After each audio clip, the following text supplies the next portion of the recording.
yang berada di rumah sudah siap di depan layar kaca? Ada dong ya. Karena kan mau ketemu saya, Kak Rose, di acara Rumpi No Secret. Ditemani oleh Daniel di pojok sana dan tentunya sudah ada beberapa bintang tamu. Yang pertama yang akan kita tanya-tanya ada Dokter Gia.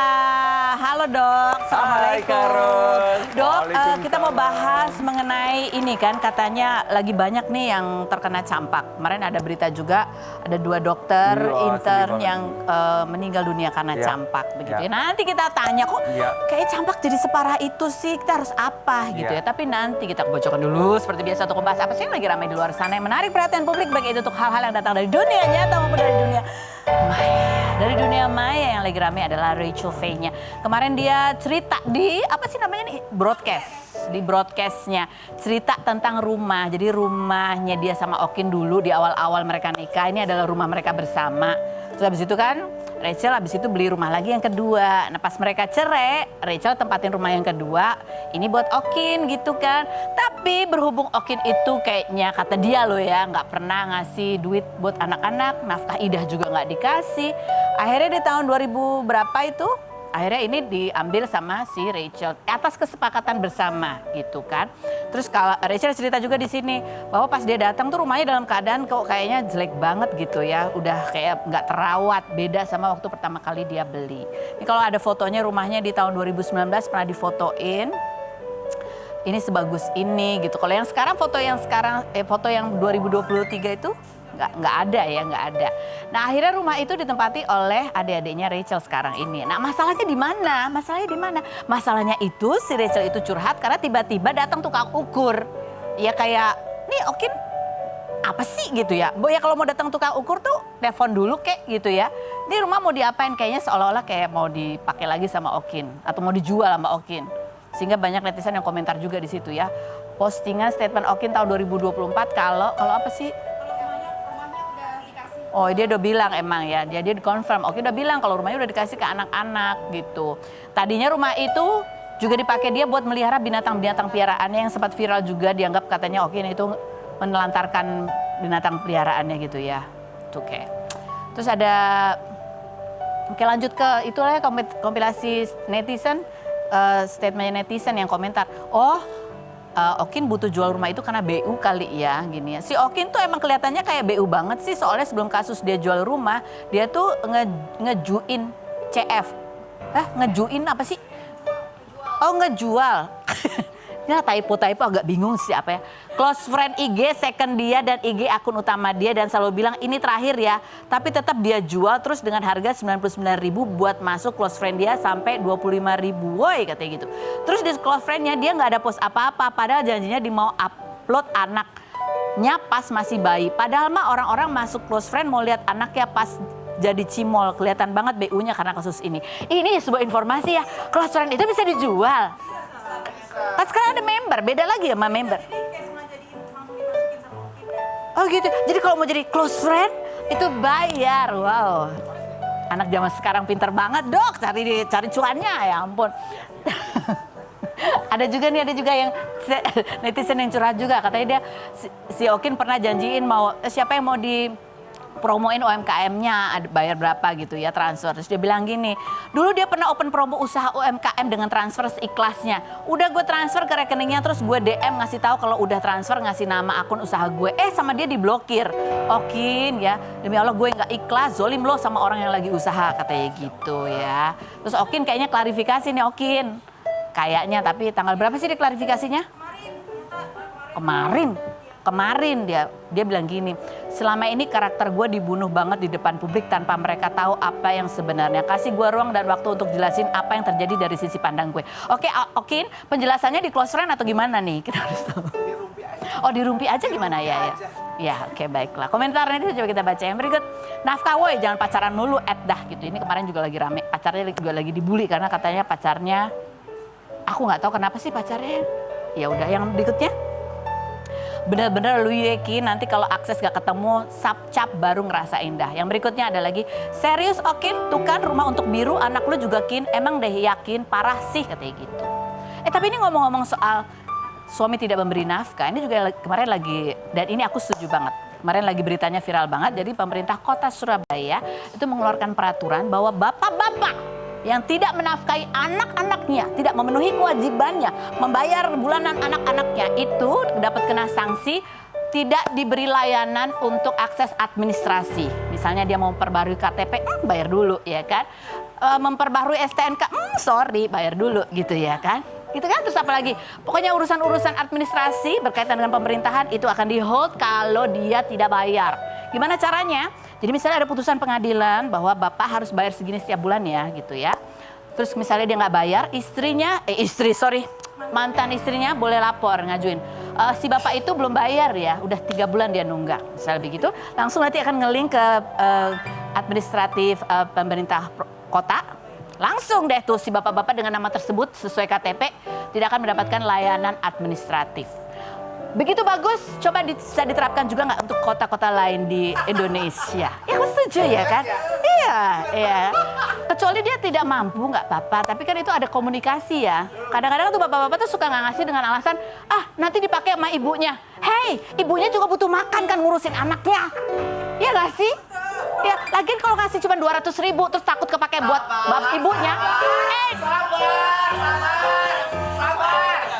200.000 buat anak itu beli apa sebulan? Hei, ya, 200.000 terus habis itu, ini ya, jadi curah hati ibu-ibu. POV ibu-ibu yang pernah mengalami.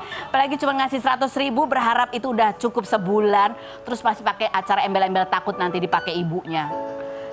Ibunya aja skincare-nya harganya lebih dari 100.000, iya kan? Ya, karena gini, ketika bapak-bapak ini bercerai ya, makanya itu pertimbangan kalau mau bercerai, apalagi kalau bapak-bapaknya cerai karena ada mau nikah lagi ya. Ingat, ketika dia bercerai, kewajiban dia untuk menafkahi anak itu tidak akan gugur. Ya, makanya dipikirin dulu gitu ya, dan harus tahu pengeluarannya itu berapa. Makanya jangan pengen nikah lagi, mampu atau enggak gitu. Oke, baiklah, langsung kita menuju ke Dokter Gia aja, kita lihat dulu profilnya berikut ini. Dan sudah ke Dokter Gia, dan sekarang tone-nya udah mulai adem ya dok ya? Iya, kan aku emang zat penenang. Oh, zat penenang. Dok, ini kita mau bahas ini beranjak dari berita ini ya. Ini salah satu dokter yang di Cianjur yang meninggal dunia positif tertular campak. Dan diduga itu saat tugas meninggalnya karena memang harus menangani pasien yang tiba-tiba melonjak banyak betul. Begitu ya. Sedih ya? Dok, sedih banget. Tapi emang sedemikian melonjakkah kasus campak? Lagi banyak. Ini kalau kita lihat, anak-anak. kita lihat di berita juga ada yang menyebut katanya kasus campak Indonesia tertinggi kedua di dunia. Benar. Padahal kan kemarin dulu kayaknya. Iya. Jadi ini sepertinya kemenangan para anti vaksin akhirnya membuat anak-anak jadi banyak yang kena gini. Tapi kalau Karos dengar kata campak, apa yang ada di kepala Karos? Panas, bintik-bintik. Panasnya harus tinggi ya, tinggi terus. Terus ada bintik-bintik begitu kan, merah. Ruam kemerahan di wajah, terus menjalar ke tangan, kaki, benar. Dan itu amat sangat menular. Pintu masuknya dari mana virusnya? Dari udara, bukan? Masuknya lewat mulut. Oh, lewat mulut? Jadi selalu awalnya dia ada batuk pileknya, sama nyeri tenggorokan. Oh, kayak biasa dong? Tiba-tiba naik suhunya gitu. Oh, dia tuh jadi kayak flu biasa gitu? Awalnya gitu. Makanya campak kan itu virus ya, bukan bakteri. Iya. Kalau bakteri, penyakit bakteri yang mungkin Karos tahu, TBC itu bakteri, tifus itu, bisul itu bakteri. Nah ini tuh virus, jadi beda banget sama bakteri. Oh, oke. Terus kemudian? Butuh vaksin sebenarnya dan sangat bisa dicegah dengan vaksin. Bisa dicegah dengan vaksin. Cuma aku juga sering baca, dokter sales vaksin, dokter untung dari vaksin. Coba aku mau tanya ke semuanya, menurut teman-teman, lebih untung mana buat dokternya? Dokternya menerima duit, lebih banyak waktu ngerawat atau nggak dirawat? Pasti pas ngerawat dong. Pas ngerawat di 7 hari, dokternya dapat uang. Coba kalau vaksinnya gratis, terus dokternya nggak ngerawat karena ya dia nggak masuk rumah sakit. Harusnya lebih untung dokternya, udah nggak usah vaksin. Harusnya ngomong dilarang vaksin biar dokternya untung. Ya harusnya dokter anak, udah nggak usah vaksin, biarin aja. Cuma kan enggak, kita nggak pengen anak-anak Indonesia parah kondisinya. Jadi vaksin ini salah satu mencegah supaya tidak parah ini campaknya. Nah ini kan kembali ke dokter tadi ya. Ini kan dokter gitu loh. Betul. Orang jadi mikir, kok dokter bisa Betul. sampai meninggal Betul. karena campak? Apa Betul. tidak tertangani? Apakah dia tidak vaksin atau Betul. gimana sebetulnya? Jadi ada rumusnya. Kalau RI, resiko infeksi, adalah jumlah virus dibagi imunitas tubuh. Berarti resiko infeksinya meningkat dahsyat kalau jumlah virusnya meningkat tinggi gitu. Nah dia lagi menghadapi banyak pasien campak yang nularnya lewat batuk. Jumlah paparan tinggi itu plus mungkin kecapean ya, imunitas tubuhnya lagi rendah, istirahatnya kurang, nutrisinya kurang, olahraganya mungkin nggak sempet, imunitasnya rendah, Turun. paparan virusnya tinggi, ya akhirnya masuk ke dokter tersebut. Gitu. Dan memang sedihnya memang kan load kerjaan di daerah tinggi sekali gitu, jumlahnya juga Sampai dahsyat. minta istirahat aja nggak bisa. Nggak bisa, mau digantiin siapa? Dokter punya pengalaman kayak gitu juga dulu? Iya, akhirnya 36 jam di rumah sakit. 36 jam? Istirahatnya gimana tuh? Ya enggak, makanya resiko tinggi kan. Nah, kalau tiba-tiba jumlah pasien yang datang banyak, ya akhirnya dia yang ketularan. Persis kayak COVID waktu itu. Dan campak itu kalau berat, kan cuma demam sama batuk pilek doang dok, cuma ruam-ruam doang. Bukan cuma, kalau dia jumlahnya banyak, dia bisa ngerusak saluran nafas, akhirnya sesak nafas. Plus bisa ngerusak pencernaan, jadi diare juga. Akhirnya dehidrasi, sesak, kondisinya bisa berat. Oke, ini ada komentar netizen ya, coba kita baca ya berikut ini ya. Pertanyaan jujur, kenapa campak dulu terasa seperti penyakit anak biasa, tapi sekarang terasa jauh lebih menakutkan? Nah, kenapa bisa jadi biasa? Karena ada vaksin. Jadi vaksin membuat daya tahan tubuh anak-anak Indonesia saat itu Terhadap ya. virus campak. Wah, udah siap banget. Itu kan vaksin campak isinya apa? Isinya virus campak yang dilemahkan. Jadi pasukan di tubuhnya udah latihan dulu sama bentuk yang kayak gini, udah hafal bentuknya. Sehingga datang yang virus yang beneran, woi, I'm ready to battle gitu untuk berantem.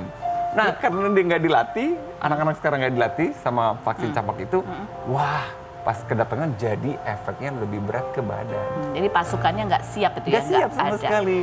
Dan tadi kalau virusnya jumlahnya banyak itu bisa ke paru-paru, bisa ke pencernaan juga. Jadi ketika dia pencernaan, diare, kekurangan cairan, lebih parah lagi kondisinya. Udah gitu kalau naik suhu 40 derajat misalkan, padahal 1 derajat kenaikan suhu kebutuhan cairan naik 10%. Berarti kan kalau dia nggak minum banyak, dehidrasi juga gitu. Jadi itu bisa menyebabkan fatal ya. Apalagi balita ya, balita dehidrasi itu seperti lansia dehidrasi. Kondisinya berat. Oh, oke. Gitu. Yang berikut lagi ada pertanyaan lagi, coba kita lihat. Atau nih, walau sudah divaksin, ini mitos atau fakta nih dok, ada pertanyaan. Kalau sudah divaksin, setidaknya manusia akan sekali seumur hidupnya mengalami campak. Itu fitnah atau fakta? Iya, betul. Iya benar. Jadi kan si badannya udah latihan dan udah berhasil ngalahin misalkan. Jadi untuk yang berikutnya, kalaupun iya kena, itu nggak akan ada gejala yang Tapi berat sampai pasti nggak kalau kerasa. udah divaksin pasti akan kena. Maksudnya pasti Kalau kita udah tuh vaksin, semua orang kita bisa kena campak. Kalau udah divaksin, Enggak, kita secara umum juga. nah kan kita udah, misalkan kita udah divaksin ya, pun kena nggak bakal berat gitu. Oh, oke. Masalahnya mata kita ini terbatas. Lihat benda terlalu besar nggak bisa, lihat benda terlalu kecil nggak bisa, sehingga kita tidak sadar sekitar kita ini mikroba semuanya, bakteri, virus, jamur tuh masuk kan. Cuma kan kita punya pasukan yang luar biasa, namanya leukosit, darah putih. Siap berantem setiap hari. Umurnya cuma 4 hari sel darah putih kita itu. Mati, regenerasi sel baru, terus aja gitu. Jadi ya itu. Kalau bakteri kita, kalau leukosit kita kalah, baru kita sakit. Oke, yang berikutnya pertanyaan. Dok, terlalu telat untuk, ini benar fitnah atau fakta ya? Bahwa kalau untuk vaksin campak saat sudah dewasa itu udah terlambat. Nggak bisa booster. MR bisa booster. Oh bisa booster? Boleh. Booster tuh artinya berarti dia harus Tambahan aja. udah vaksin dulu? Kalau udah pernah, kalau dia lupa nggak apa-apa juga, boleh kok. Boleh? Masih bisa? Masih, di usia berapapun? Iya, nggak apa-apa. Oke, yang berikut nih pertanyaannya. Ini fitnah atau fakta bahwa lebih baik terkena campak secara alami daripada divaksin campak? Iya. Coba menurut Karos gimana? Lebih baik kena langsung yang aslinya, virus asli, Yang udah ganas gitu ya? atau virus yang udah dilemahkan, yang kadarnya kecil? Aku nggak mau jawab, takut. Iya, karena kata mendingan yang alami, Yang asli, mendingan yang asli. Kalau yang aslinya datangnya jumlahnya sedikit dan lagi nggak ganas. Kalau yang datang jumlahnya besar, viral loadnya banyak, ya lebih ngeri dong buat badan kita. Belum tentu tentara kita sanggup. Dok, tapi apakah virus campak yang sekarang ini emang versinya beda sama yang dulu-dulu? Sehingga terjadi perkembangan sehingga dia terasa lebih ganas gitu? Masih sama. Masih sama, cuman jumlahnya jadi banyak? Jumlahnya lebih banyak. Sementara daya tahan tubuhnya yang berkurang? Iya kan, virusnya ada di orang-orang yang terkena itu. Kalau jumlahnya yang terkena banyak, jadi berarti virusnya lebih banyak lagi. Oke, yang berikutnya ada lagi. Vaksin campak bisa membuat anak autis. Nah ini yang kemudian. Iya. Ini andalannya para anti vaksin gitu. Bisa bikin autis. Boleh nggak tunjukin ke saya mana jurnalnya, mana buktinya, atas dasar apa ucapan itu gitu. Saya udah nyari Kak Ros, nggak ketemu. Nggak ada Tidak jurnalnya. ada jurnal yang memastikan vaksin ini bisa menyebabkan autis. Dok, itu buktinya yang autis pernah divaksin campak. Loh, yang divaksin campak kan hampir semua anak misalkan. Kalau ada yang autis, apakah pasti 100% gara-gara vaksinnya? Ya belum tentu. Gitu. Nah kan kalau untuk balita kan ada usia tertentu ketika dia harus 9 menerima bulan. 9 bulan. Itu paket vaksin awal tuh udah lengkap di 9 bulan. Kalau takut bisa nggak sih ditunda dulu misalnya? Enggak, jangan. Kalau udah agak Baiknya gede. sih sesuai jadwal. Baiknya sesuai jadwal. Baiknya sesuai jadwal ya. Itu salah satu pencegahan. Tapi kalau udah misalnya kena campak dan dia belum vaksin gitu. Datang ke aku anak, biasanya panik kan ibunya ya. Iya. Dan panik itu kan nular Kak Ros. Iya. Dan aku sebagai obat penenang ibu pertama, jadi aku nggak boleh justru aku jadi Harus bikin dia calm tenang. down. It's okay, santai, udah ke rumah sakit itu udah keputusan yang tepat. Jadi ke rumah sakit ya. Cek suhunya benar 40 derajat, matanya merah, bibirnya kering, dehidrasinya udah mulai kelihatan. Ya udah dirawat dulu, aman aja. Kalau dirawat, aku nggak akan ketakutan dia dehidrasi karena nggak bisa makan minum. Masuknya lewat infusan, obat masuk, semua masuk udah. Akan membaik kok Bu. Jadi ke rumah sakit itu yang terbaik itu ya. Untuk cek. Dan dijaga supaya tidak dehidrasi. Ya betul. Dan diingat bahwa kenaikan 1 derajat suhu meningkatkan 10% kebutuhan air putih. harus lebih banyak minum air putih. Ya. Oke, baiklah. Dok, nanti kita ngobrol lagi sama dokter. Ada Duda Harlino dan juga Rendra putranya gitu ya. Wah, ini Masya Allah kemarin abis apa namanya? Tasmi Jus 27. Waduh, Masya Allah. Kita pengen dengar seperti apa sih kisahnya. Kita lihat dulu profil mereka berikut ini. Nah, kita sudah bersama nih Duda dan Rendra. Makasih loh Rendra, kamu sudah datang ke sini. Deg-degan ya? Enggak kan, santai aja. Kayak aku bilang tadi, kayak ngomong-ngomong sama ibu-ibu komplek gitu ya. Rendra ini ada artikelnya nih, berwajah tampan dan penghafal Al-Quran. Potret Rendra, anak Duda Herlino, dan Alisa Subandono disorot. Masya Allah. Ini ada videonya ya ketika Rendra itu mendapatkan penghargaan. Kita lihat yang berikut ini. Kita lihat captionnya, panggilnya apa sih Ibu? Bunda, captionnya Bunda ya. Kali keempat keukir kembali jalan itu. Masya Allah, tabarakallah. Beberapa bulan terakhir, hari demi hari dilewati dengan cukup berbeda. Melanjutkan perjalanan yang pernah ditempuh sebelumnya, menggapai indah dan dihadapnya. Kali ini jalannya tak kunjung mudah. Bunda paham sekali bagaimana rasanya bernegosiasi untuk dapat bermain di sela pembinaannya gitu ya. Gimana sih persiapannya? Emang kamu sempat kayak gitu Iya, kayak sempat kayak mau nyerah gitu. Kayak sempat mau nyerah. Seberat apa sih kamu itu persiapannya menuju Tasmi ini? Stres kayaknya. Stres. Sempat stres. Kenapa stres? Kenapa stres, Bang? Gak hafal-hafal. Susah. Susah. Susah Lebih susah yang ini lebih susah. Iya. Ngafalinnya lebih susah. Tiap hari ya, Bang, ngafalinnya ya? Tiap hari. Tiap Berapa hari. jam kamu latihannya? Di sekolah berapa jam? Kalau Biasanya pulang sekolah juga. Pulang Kayak sekolah? 1 jam. 1 jam pulang sekolah. Di sekolah juga? Iya. di rumah nanti hafalin lagi ya? Iya. Kan ini kamu udah 4 kali, ini kan kali keempat. Betul. Apa bedanya yang ini? Kenapa ini lebih susah? Apa, Bang? Rasanya kayak lebih susah aja gitu di awal. Rasanya kayak lebih susah Iya. dihafal. Terus akhirnya kamu bisa tuh gimana? Akhirnya diapain? Sampai akhirnya nggak jadi nyerah gitu. Berusaha aja terus. Berusaha terus atau ya udah boleh main dulu gitu. Iya gitu. Ya gitu juga. Biasanya kamu supaya apa? Supaya refresh lagi gitu ya, bisa ngapain? Itu biasanya kamu ngapain dulu? Itu baru fresh lagi otaknya nih. Main. Oh main apa sih? Main bola sih seringnya. Oh main bola seringnya. Hobi deh. Oh, ini kan kalau sebelum kamu Tasmi itu gitu ya tiap hari nih latihannya. Tapi kalau hari-hari yang lainnya kalau nggak persiapan untuk Tasmi ini Tetap ngaji ya, Bang? Tetap Ya? ngaji. tetap ngaji. Iya. Tapi beda, jadwalnya beda. Beda setiap minggu 2 kali. Oh, seminggu 2 kali. Kalau mau tasmis setiap hari. Setiap Iya. hari. Sama siapa tuh biasanya yang ngelatih? Ayah apa bunda? Sama guru di sekolah, ayah, bunda, sama ada les kan di rumah. Ada guru di rumah. Guru. Kita panggil guru ke rumah juga. Jadi 1 jam sama ayah, 1 jam sama bunda, 1 jam sama bunda. 3 jam dong ya? Enggak. Pokoknya 1 jam aja di rumah 1 ya? jam. Iya. Yang paling galak siapa? Paling galak siapa ya? Ayah. Kalau gitu kita challenge ayahnya aja gimana kalau? Dia ketawa ya. Tapi ayah pernah contohin juga nggak gitu? Contohin gimana? Maksudnya contohin gimana cara Ngajinya. kasih yang ngajinya yang bener? Pernah. Pernah. Menurut kamu gimana kalau ayah ngajinya? Lumayan, alhamdulillah bagus. Lumayan kata dia. Lumayan ayah. Lumayan Bagus. Oke, kalau kamu sendiri ya, ini kamu punya cita-cita nanti kalau gede pengen jadi apa sih? Udah ada belum? Pengen jadi pemimpin yang baik sih. Pemimpin yang baik, Masya Allah. Amin. Pemimpin apa nih? Kan pemimpin ada macam-macam ya. Pemimpin negara, pemimpin perusahaan, pemimpin rumah tangga. Presiden kayaknya. Oh, pengen jadi presiden. Amin. Presiden hafal 30 juz. Oh, presiden yang hafal 30. Insya Allah. Insya Allah. Oh, Amin. insya Allah. Terus kita tanya sama Dude ya. Dude kan kamu anaknya laki-laki 2, satu Iya, perempuan gitu. betul. Emang ini dari umur berapa sih kamu biasakan dia menghafal Quran?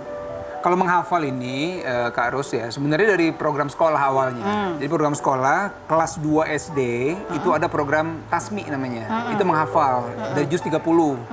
Nah waktu itu Ica bilang ke saya, ini Rendra mau kita masukin nggak gitu.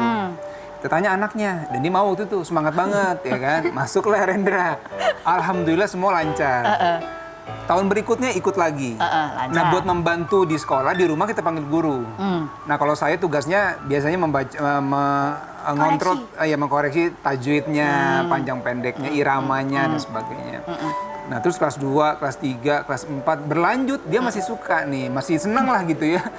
Masuk kemarin, mungkin karena kalau di juz 27 mungkin banyak yang ayat panjang ya Bang ya? Banyak banget, Bang. Banyak banget. Banyak banget kata dia. Jadi Ada satu surat yang bener-bener ayat panjang semua. ayatnya panjang. Itu sempat curhat sama saya. Ayah ini ayatnya panjang banget. Nggak apa-apa nak. Kalau buat saya tuh usahanya dia menghafal. Betul. Itu yang kita lihat sebenarnya kan. Iya.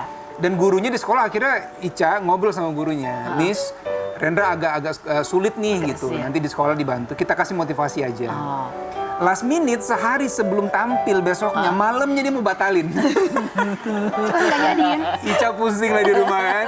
Telepon gurunya ngomong sama Rendra, dibujuk, akhirnya mau. Tampilnya besok gampang, alhamdulillah. Ya walaupun dibantu juga sama missnya ya, dibantu ada beberapa yang lupa juga ya bang ya. Tapi alhamdulillah bisa. Jadi kalau Rendra yang penting niat, kita kasih semangat, insya Allah bisa. Nah, Gitu. itu sebenarnya adalah hasil dari usaha gitu ya. Amin, amin, amin. Apa rasanya setelah kamu akhirnya bisa melalui itu gitu? Lega karena. Lega banget gitu ya. Lega ya, alhamdulillah ya bang ya. Kayak plong gitu. di Kayak dalam. pelong gitu. Tapi begitu kamu bisa ngelewatin terus udah selesai terus lega gitu ya. Kalau lihat lagi ke belakang kamu pernah hampir putus asa tuh gimana? Apa ya? Gimana ya? Berarti jalanin aja terus gitu Kak. Ya harusnya jalanin aja tuh. Hadapin aja gitu ya Hadapin bang. aja gitu ya. Jadi nanti tahun depan gimana? Mau lanjut nggak nih? Insya Allah ya. Insya Allah mau. Insya Allah masih semangat. Masih. Semangat. Oh, Masya Allah. Oke, sekarang kita menanya nih ya, Rendra ya. Siapa yang di antara ayah sama bunda yang kalau marah kamu paling takut? Kalau paling takut lihat. Oh, ayah kalau marah. Oh ayah. Aku nggak pernah tahu Dude Herlino marah. Bukan marah, ini lebih ke ngasih nasihat ya bang ya. Iya. Iyanya gitu. Iyanya stres ya. Oke, Rendra kita mau challenge kamu gimana? Ayah kalau lagi kasih nasihat itu ke kamu yang bikin kamu kayaknya lebih takut kalau ayah kasih nasihat dibanding bunda. Oke, dipikir Acting, baik-baik ya, acting, dibayangin acting ya. ya. Selain berikut ini jangan kemana-mana, tetap di Rumpi Musik.